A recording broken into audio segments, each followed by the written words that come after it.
Welcome to the show, All Things Writing. I am your host, Brian the Writer. Let me take you on a journey through my writing life and introduce you to some of the amazing talent that exists in the writing world.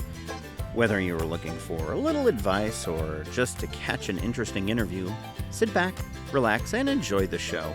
All Things Writing starts now. Hello, my friends. Welcome to All Things Writing. I am your host. If you don't know it by now, I'm Brian the Writer. A couple things I wanted to talk about before we're off to the races with what the main part of the show is today. I have kind of an unusual show today for you. I have something that, I don't do it terribly often. Once I finish a book, I try to do an on-screen review of the book itself and then, have it show it around for everybody to see. Before I do that, I want to bring up something, and I don't remember if I mentioned it before, but I want to mention it now. Hold on one second. If you do not have a copy of The Abyss: Musings from a Wandering Mind, you may want to pick up a copy. This is actually a hard copy version, by the way. I've got soft copy versions available.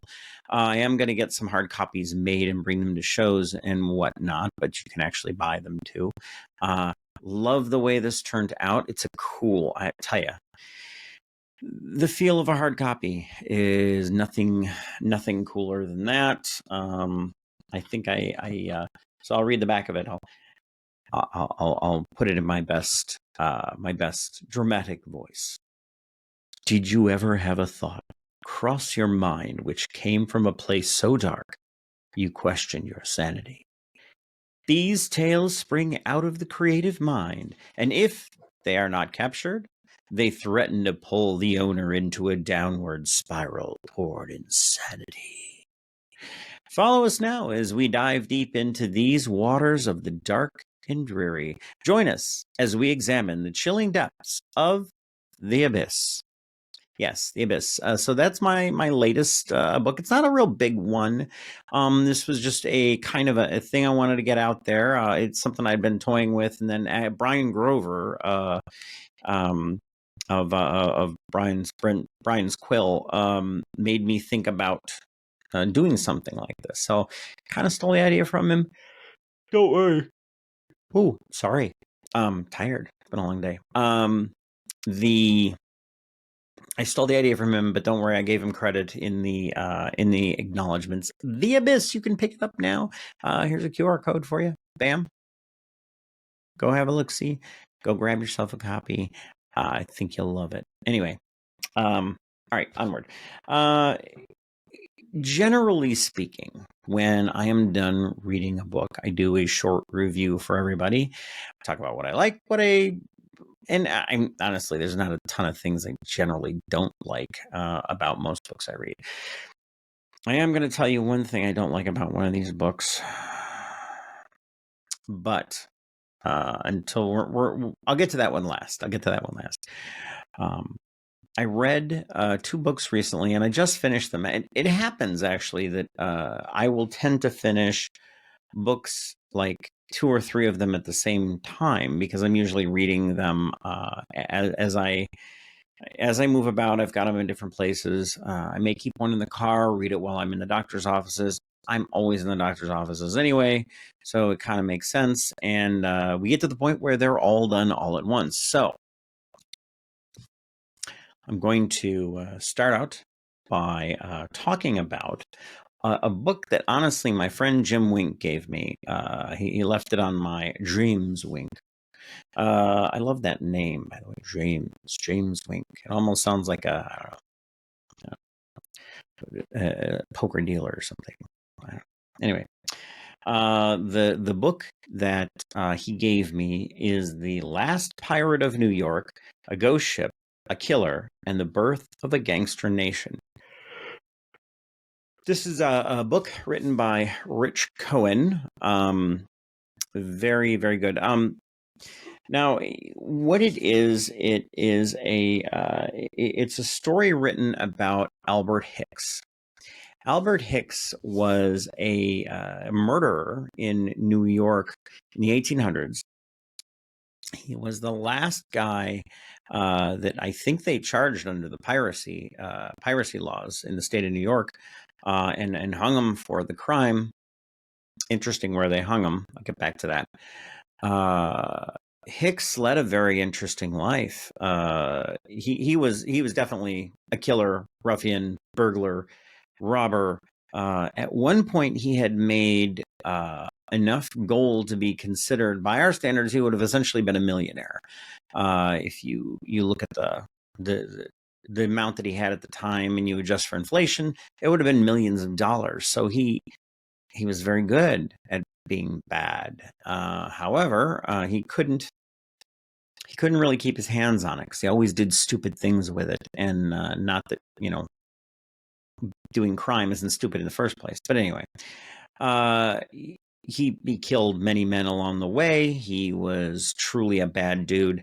But when he signed onto a ship, because he was a sailor, he signed up onto a ship. As it turns out, basically, he needed one more score to sort of secure his wife and child. Well, and an argument can be made that it probably would not have satiated his desire, and he would have went out and done bad things anyway after the fact. When Hicks signed onto this last ship, he murdered the entire crew and the captain, and there wasn't there weren't that many people on there. Robbed it, actually severed someone's head. They found the head. Tried to burn the ship to the waterline, didn't work. And he thought he had gotten away with it, but a very determined New York City detective, who was sort of ahead of his time, honestly, finally hunted him down and arrested him for his crimes. He ended up being hung on the island that will someday be known as Liberty Island. That's right. Where Lady Liberty stands was the site of where they hung people. Interesting. I don't know if there's symbolism there to be drawn, but it's kind of interesting. Kind of interesting thing.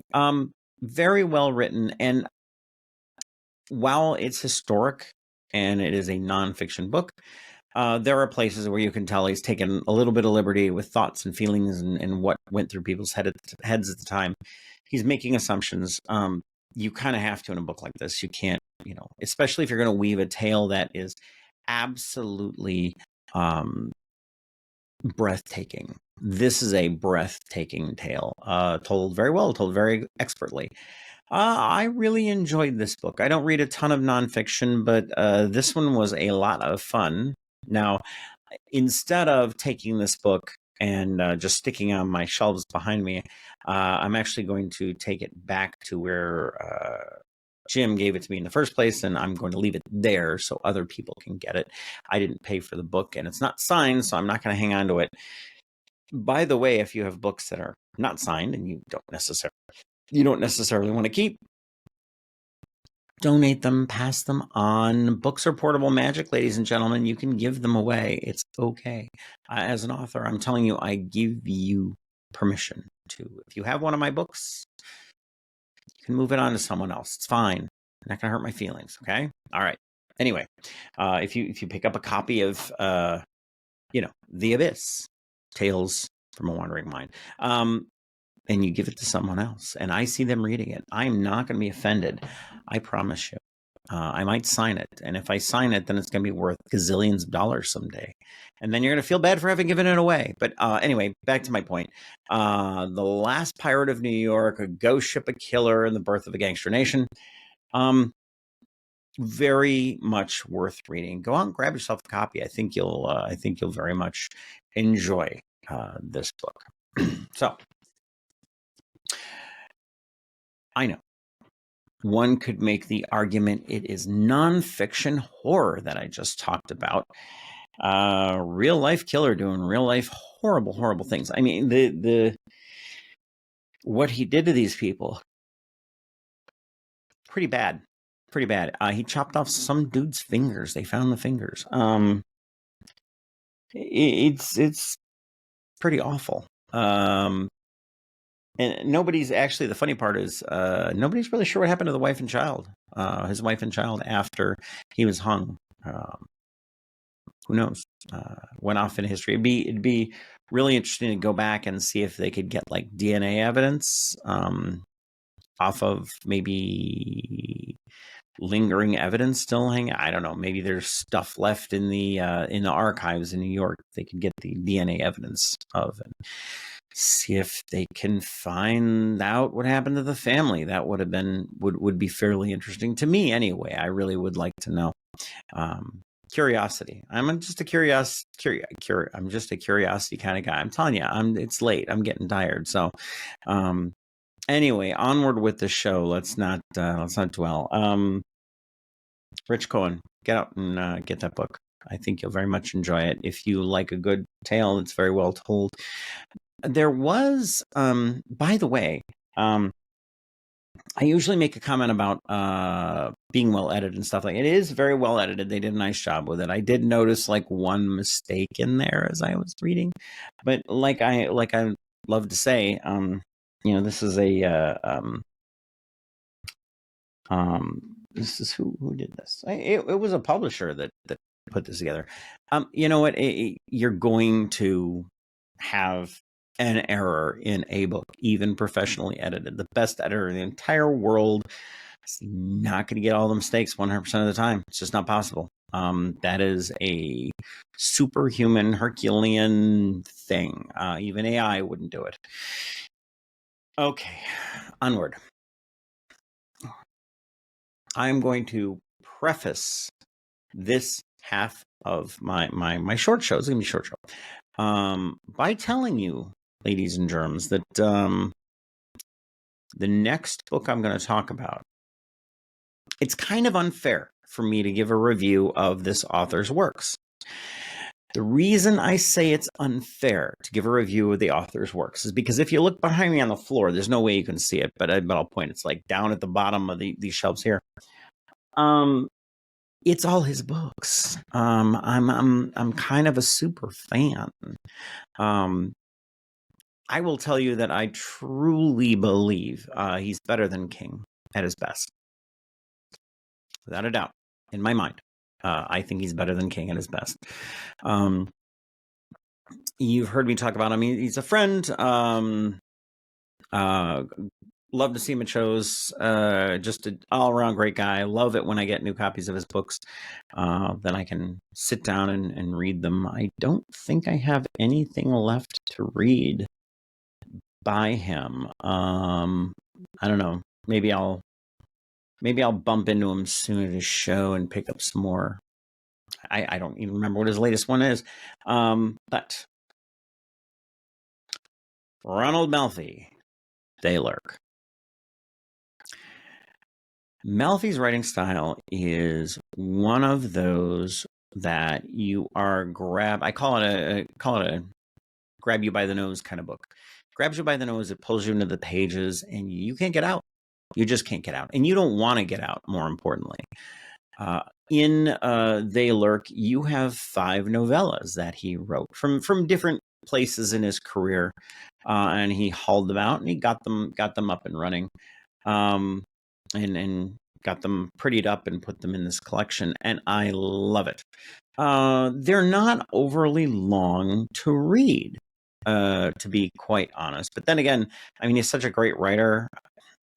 Sit down and read one of them in one sitting just because they are so good. Very enjoyable. I do have a favorite story in here. I'll tell you right now. It is After the Fade. It's not only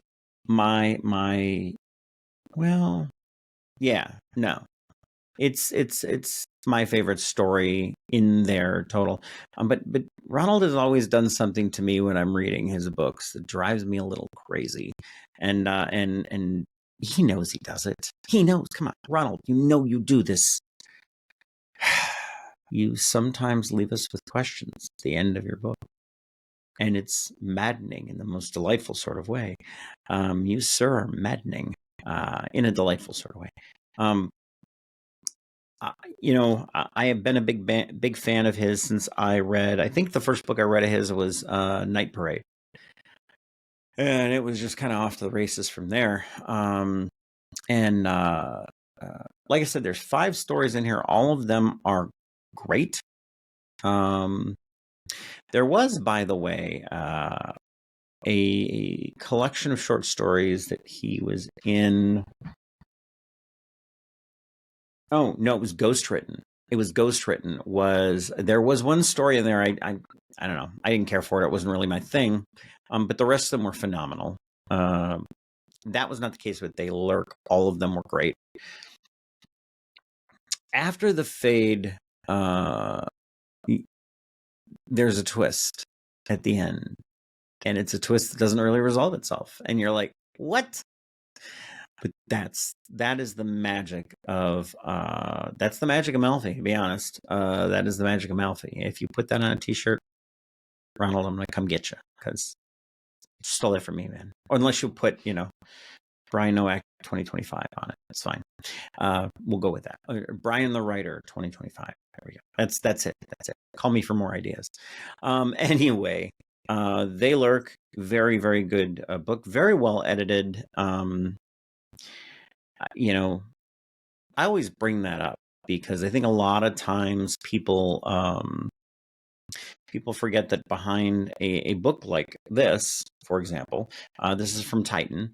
Behind this book, there's an editor, there's a publisher, there's all a bunch of people that go into this. Right now, the good people at Jumpmaster Press is working on one of my books, and believe me, there is a whole cast of characters that are behind there that I need to thank, because I can't do it without them.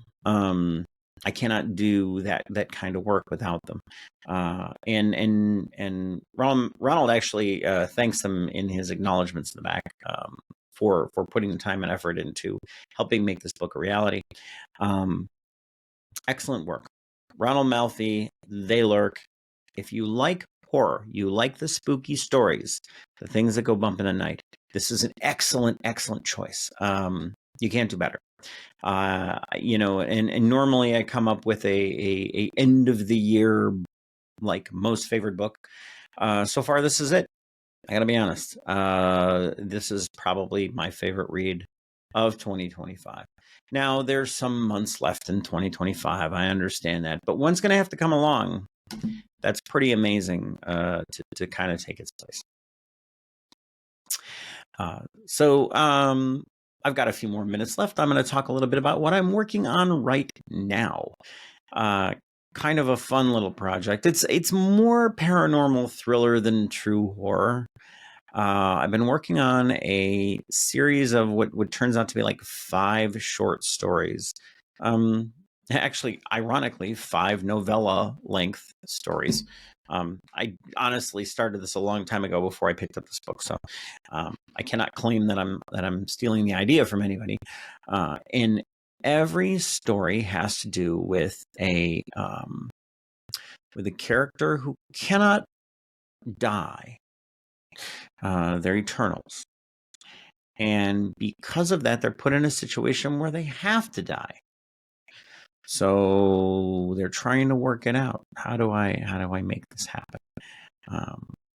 Or they come to realize they have to sacrifice themselves. So the very last story has a really fun twist to it, where I'm going to leave you with sort of a Melfi-esque ending. I'm going to call it Melfi-esque ending.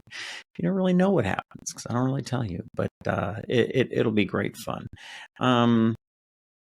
Anyway, not true horror. My working title of that was Blood Tales.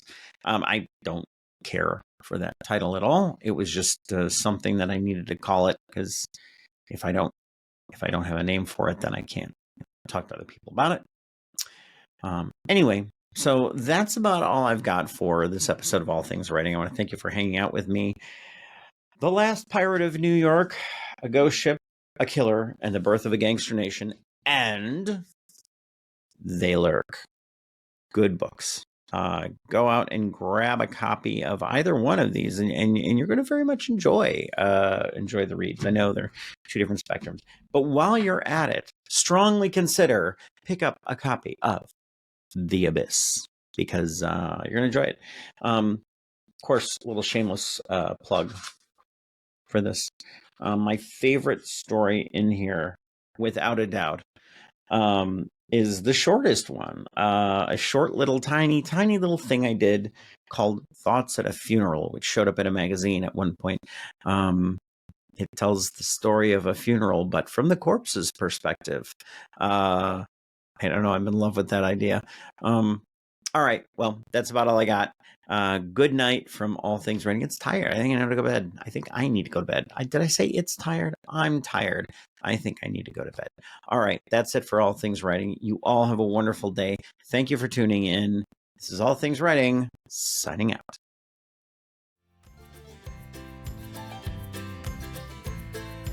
This has been another amazing episode of All Things Writing. If you heard something that got your wheels spinning, check out the links in the show notes.